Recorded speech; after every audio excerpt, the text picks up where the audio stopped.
दोस्तों आप सभी को नमस्कार। आज हम बात करेंगे यूपीएससी के बारे में। यूपीएससी यानी कि यूनियन पब्लिक सर्विस कमीशन संघ लोक सेवा आयोग के बारे में। दोस्तों यूपीएससी के बारे में आप सभी जानते हैं कि जो यूपीएससी है वो एक केंद्रीय भर्ती संस्था है, जिसके माध्यम से आईएएस, आईपीएस, आईएफएस जैसे तमाम अखिल भारतीय सेवा के जो पद होते हैं उनकी भर्ती होती है। दोस्तों आज हम बात करेंगे यूपीएससी के बारे में कि यूपीएससी जो है वो एक संवैधानिक संस्था है। यूपीएससी का दोस्तों हमारे भारतीय संविधान में संरक्षण प्राप्त है और यूपीएससी में IAS, IPS, IFS, IRS, IRTS जैसे तमाम अखिल भारतीय सेवाएं की जो पोस्ट होते हैं उनकी भर्ती यूपीएससी के द्वारा होती है। दोस्तों यूपीएससी का एग्ज़ाम साल में एक बार होता है। इसका एग्ज़ाम 3 चरणों में होता है, 3 स्टेज में होता है। पहला स्टेज है प्रीलिम्स, सेकेंड स्टेज है मेंस, थर्ड स्टेज है इंटरव्यू। दोस्तों जो इसका प्रीलिम्स का एग्ज़ाम है ये मोस्टली मई जून के महीने में होता है और जो मेंस का एग्ज़ाम है ये मोस्टली सितंबर में होता है, क्योंकि 2025 का मेंस का एग्ज़ाम अगस्त में होना है। और इंटरव्यू दोस्तों इसका नवंबर दिसंबर के आसपास शुरू हो जाता है इंटरव्यू। दोस्तों आज मैं आपके सामने एक विस्तार रूप से बात करना चाहता हूँ कि यूपीएससी क्या है। यूपीएससी जो है वो हर एक व्यक्ति को यूपीएससी की तैयारी क्यों करनी चाहिए। दोस्तों यूपीएससी का सिलेबस आपने अगर देखा होगा तो आप समझ सकते हैं कि इस एग्ज़ाम का डिमांड क्या है। दोस्तों यूपीएससी का सिलेबस अपने आप में ही बहुत ही वास्ट है, बहुत ही बड़ा है, क्योंकि यूपीएससी के सिलेबस में ही पूरा जो हमारे देश की जो समस्याएं हैं वो यूपीएससी के सिलेबस में ही पूरा कवर है। जैसे कि हम बात करते हैं पेपर 1 का, तो पेपर 1 में हम हिस्ट्री पढ़ते हैं। हिस्ट्री में भी हम Asian history, medieval history, modern history, साथ ही साथ इंडियन सोसाइटी, भारतीय समाज पढ़ते हैं हम। साथ ही साथ ज्योग्राफी पढ़ते हैं। ज्योग्राफी में भी physical geography, Indian geography, world geography. तो पेपर 1 ये हो गया। पेपर 2 दोस्तों, पेपर 2 में हम पढ़ते हैं भारतीय राज्य व्यवस्था यानी कि इंडियन एडमिनिस्ट्रेशन, इंटरनेशनल रिलेशनशिप, भारतीय शासन, इंडियन गवर्नेंस। पेपर 3 में हम पढ़ते हैं भारतीय अर्थव्यवस्था, भारतीय अर्थशास्त्र, साथ ही साथ विज्ञान एवं प्रौद्योगिकी। तो दोस्तों यूपीएससी का जो सिलेबस है ये अपने आप में ही बहुत बड़ा, बहुत ही वास्ट होता है। तो यूपीएससी को सिलेबस को कवर करना अपने आप में ही बहुत बड़ी बात होती है। हम बेसिक बातें करेंगे। अब मैं आता हूँ कि यूपीएससी का जो एग्ज़ाम होता है, फर्स्ट एग्ज़ाम प्रीलिम्स, ये होता है दोस्तों आपका मई जून में होता है। और प्रीलिम्स में आपका 2 एग्ज़ाम होता है। एक सीसैट का होता है, सिविल सर्विस एप्टीट्यूड टेस्ट, और एक होता है जनरल स्टडीज़ का। दोस्तों जनरल स्टडीज़ में आपका political history, geography, economic science, tech और करंट अफेयर होता है। ये पेपर लगभग 200 नंबर का होता है और ये ऑब्जेक्टिव टाइप का होता है। ये आपका दोपहर को 11 बजे होता है ये। दोस्तों यूपीएससी का जो प्रीलिम्स का एग्ज़ाम है ये 2 स्टेज में होता है। प्रीलिम्स का जो एग्ज़ाम है ये 2 स्टेज में होता है। एक जीएस पेपर में होता है और एक सीसैट में। जीएस का जो पेपर है वो आपका सुबह होता है और सीसैट का जो एग्ज़ाम है आपका वो दोपहर को होता है। तो दोस्तों प्रीलिम्स में टोटल 2 पेपर होते हैं, एक जीएस का और एक सीसैट का। दोस्तों जीएस में आपको नंबर लाने होते हैं और सीसैट आपको क्वालिफाइंग करना होता है। सीसैट में आपको 33% मार्क्स लाने होते हैं पास होने के लिए, जबकि जीएस में आपको कट ऑफ के हिसाब से अगर आपको सिलेक्शन चाहना है, अगर आप सिलेक्शन पाते हैं, प्रीलिम्स में पास होना चाहते हैं, तो आप कम से कम जीएस में आपका 90 या 100 के आसपास तो आना ही चाहिए, जनरली कट ऑफ जो होता है इसका। दोस्तों जो प्रीलिम्स का एग्ज़ाम होता है ये क्वालिफाइंग होता है, इसमें नंबर ऐड नहीं होता है सिलेक्शन में। तो आपको ये प्रीलिम्स का जो एग्ज़ाम है वो बस क्वालिफाइंग करना होता है। जीएस का जो पेपर होता है उसमें नंबर लाना होता है और सीसैट को क्वालिफाई करना होता है। दोस्तों प्रीलिम्स के बाद आपका 2-3 महीने बाद आपका सितंबर के आसपास मेंस होता है। चूँकि 2025 का जो एग्ज़ाम है वो मेंस का एग्ज़ाम वो अगस्त में होना है। दोस्तों मेंस के एग्ज़ाम में सबसे पहले होता है आपका एसे का। एसे का एग्ज़ाम के बाद आपका होता है लैंग्वेज का। दोस्तों लैंग्वेज का एग्ज़ाम दो लैंग्वेज का होता है, एक हिंदी एक इंग्लिश। बाकी जो और राज्य के लोग हैं वो हिंदी के अलावा और भी लैंग्वेज चूज कर सकते हैं। इसके साथ ही साथ ऐसे के बाद लैंग्वेज का एग्ज़ाम होने के बाद आपका जीएस का एग्ज़ाम होता है। दोस्तों जीएस का 4 पेपर होता है, एक सामान्य अध्ययन पेपर 1, सामान्य अध्ययन पेपर 2, सामान्य अध्ययन पेपर 3, सामान्य अध्ययन पेपर 4। दोस्तों जीएस का 4 पेपर होता है। तो जीएस 1 हम जीएस का subject wise topic wise detail analyse करेंगे। दोस्तों जो जीएस पेपर 1 है उसमें आपका पॉलिटिकल हिस्ट्री होता है, सॉरी माफ़ कीजिएगा।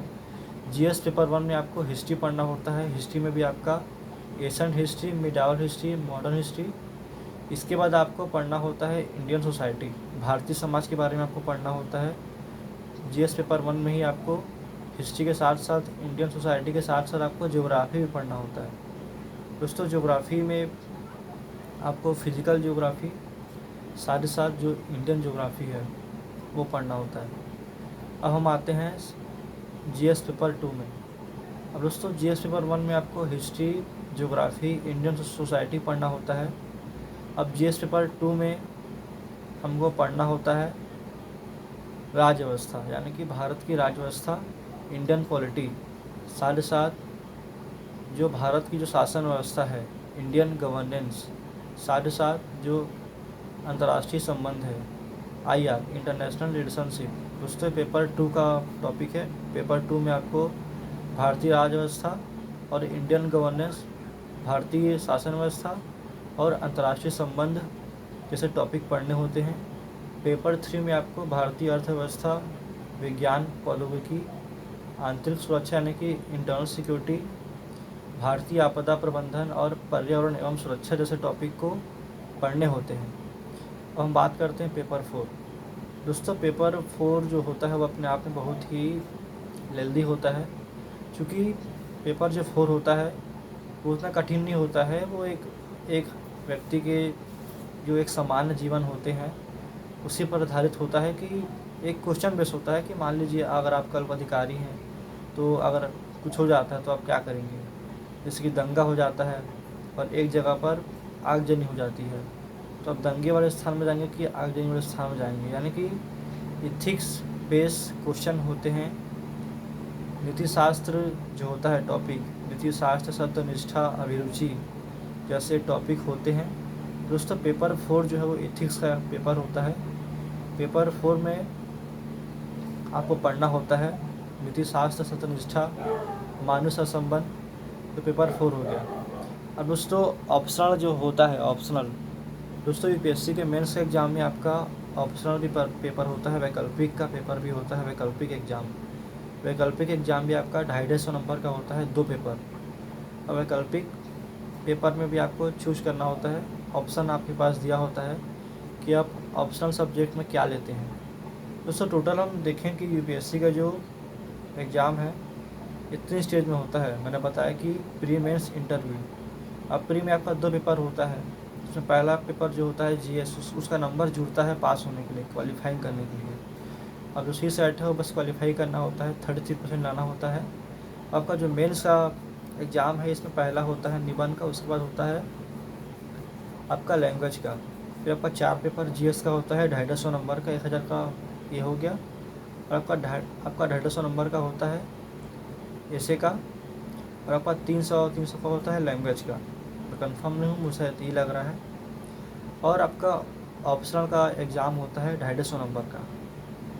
टोटल आपका 1750 समथिंग नंबर कुछ का आपका मेंस एग्ज़ाम होता है।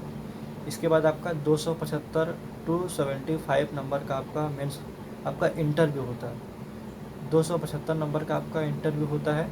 दोस्तों इंटरव्यू में टोटली अगर सिलेक्शन पाना है तो मेरे हिसाब से 180-170 के आसपास काम हो जाता है अगर आप ले आते हैं, अगर आपका मेंस में नंबर अच्छा आता है। अब दोस्तों बात रहा, हमने डिस्कस कर लिया कि यूपीएससी का एग्ज़ाम पैटर्न क्या है, क्या क्या टॉपिक हैं। अब हम बात करते हैं यूपीएससी के बुक लिस्ट की। दोस्तों यूपीएससी के एग्ज़ाम में एनसीईआरटी पढ़ना ज़रूरी होता है, क्योंकि दोस्तों एनसीईआरटी जो होता है, एनसीईआरटी आपका बेसिक को मजबूत करता है। दोस्तों टॉपिक वाइज हम एनसीईआरटी डिस्कस करेंगे। जैसे कि हिस्ट्री के लिए आपका एशियन हिस्ट्री के लिए आपका R S Sharma book sufficient है। मीडियावल हिस्ट्री के लिए आप सतीश चंद्रा सफिशिएंट है, पढ़िए। और आपका मॉडर्न हिस्ट्री के लिए स्पेक्ट्रम काफ़ी होता है। अगर आपको बेसिक से पढ़ना है तो आप विपिन चंद्रा का जो आधुनिक भारत का इतिहास है, विपिन चंद्रा, उसको आप पढ़ सकते हैं। तो दोस्तों हम डिस्कस करते हैं भारतीय समाज। दोस्तों भारतीय समाज के लिए आप क्लास 12 और 11 की जो टेक्स्ट बुक है, भारतीय समाज नाम से बुक आती है, उसको आप पढ़िए। बहुत ही अच्छा है, लैंग्वेज अच्छा है उसका। अब इसके बाद हम आते हैं ज्योग्राफी का। दोस्तों ज्योग्राफी के लिए जो स्टैंडर्ड बुक है वो है माजिद हुसैन का और सविंदर सिंह का। लेकिन अगर आपको समझ नहीं आ रहा है स्टैंडर्ड बुक तो आप एनसीईआरटी से शुरुआत कर सकते हैं। एनसीईआरटी में आप या तो क्लास 6 लेकर 12 तक कीजिए या क्लास 11 और 12 कीजिए। ये ज्योग्राफी हो गया। अब हम बात करते हैं पेपर 2, जीएस पेपर 2 के लिए आपका जो भारतीय राज्य व्यवस्था है, इंडियन पॉलिटी। दोस्तों भारतीय राज्य व्यवस्था के लिए आपका लक्ष्मीकांत सफिशिएंट है। लक्ष्मीकांत से आपका ओवरऑल सभी टॉपिक कवर हो जाता है मोस्टली। भारतीय शासन के लिए आप किसी भी कोचिंग क्लास का जो नोट्स होता है, मटेरियल, उसको आप देख सकते हैं। अब हम आते हैं आईआर यानी कि इंटरनेशनल रिलेशनशिप, अंतर्राष्ट्रीय संबंध।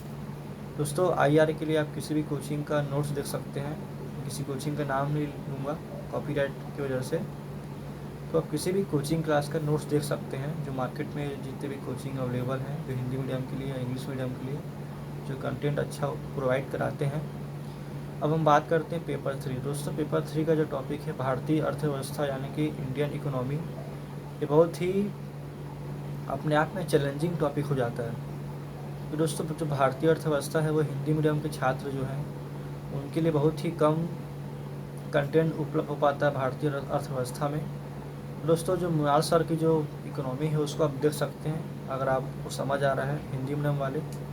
अदरवाइज़ आप किसी भी कोचिंग क्लास का नोट्स देख सकते हैं, या आप बेसिक रूप से देखें तो क्लास 11 और 12 का जो बुक है, भारत में आर्थिक विकास नाम की बुक आती है, उसमें भी आपको माइक्रो एक टॉपिक जो है, माइक्रो इकोनॉमिक का जो टॉपिक है उसको आपको मोस्टली देखना है।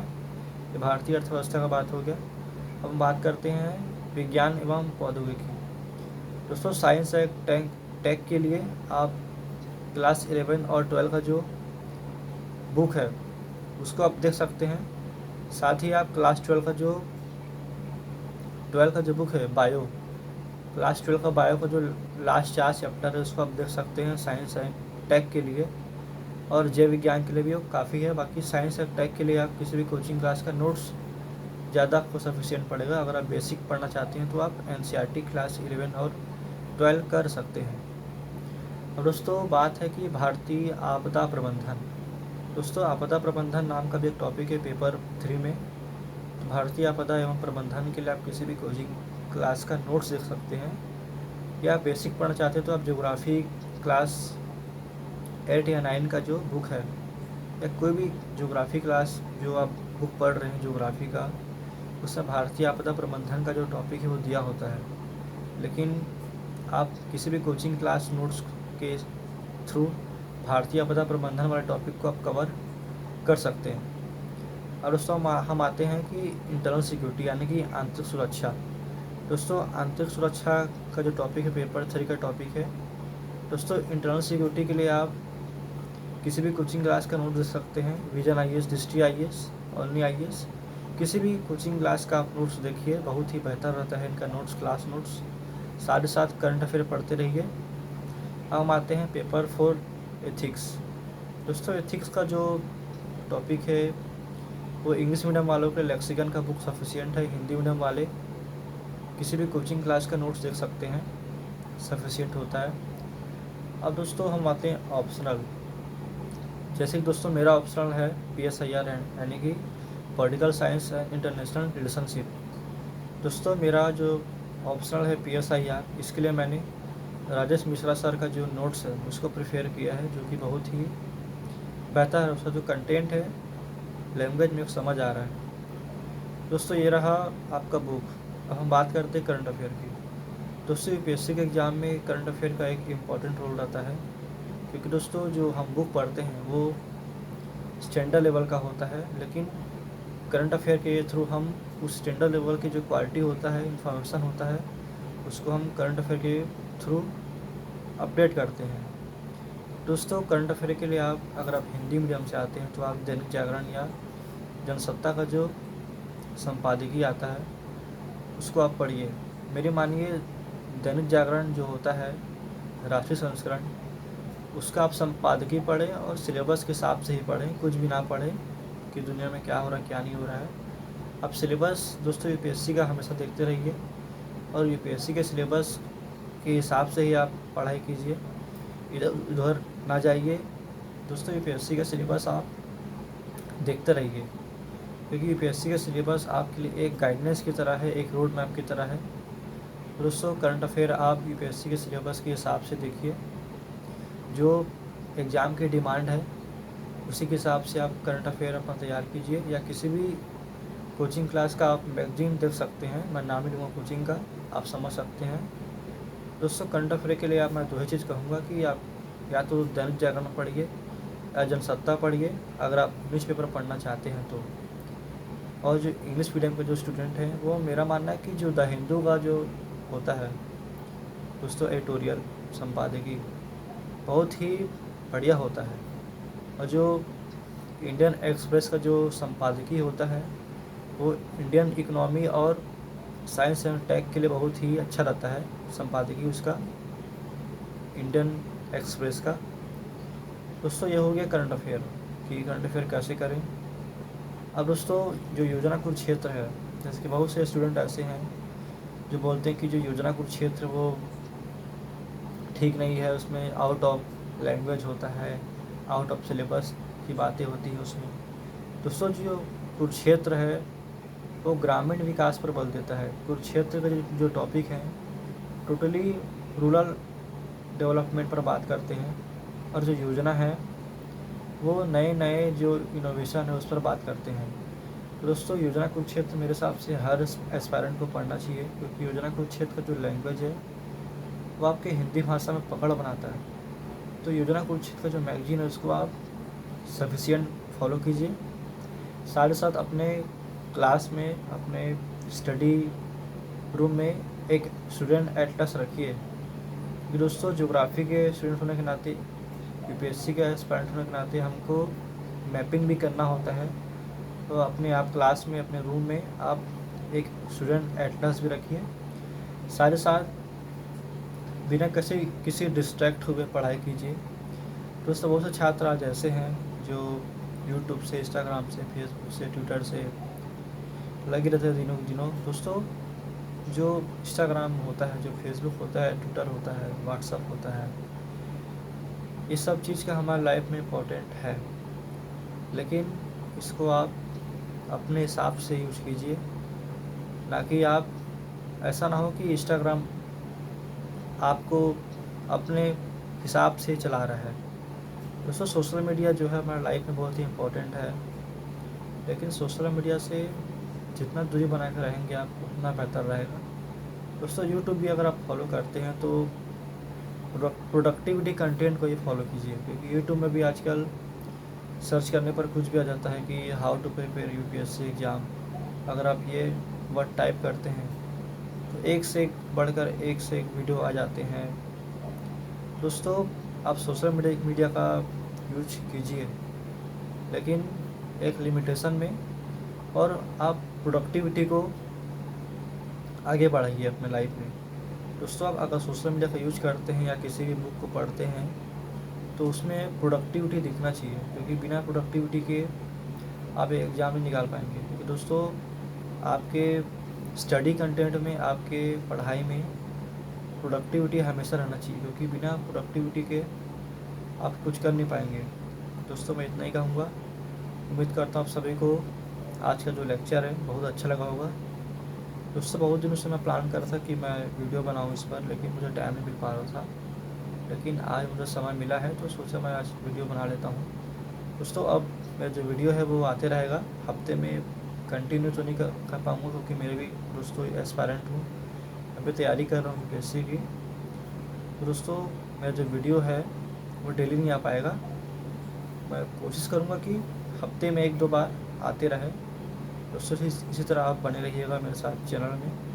चैनल को सब्सक्राइब कीजिएगा, शेयर कीजिएगा, कमेंट कीजिएगा, और भी आप कमेंट करके बताइए कि आपको किस टॉपिक पर लेक्चर चाहिए, आपको क्या डाउट है, आपको किस डाउट पर लेक्चर चाहिए, यूपीएससी से रिलेटेड कुछ आपको अगर डाउट है तो आप कमेंट कीजिए, उस कमेंट पर मैं वीडियो बनाता हूँ आगे। आपसे सभी को बहुत बहुत धन्यवाद। जय हिंद, जय भारत, जय भारत।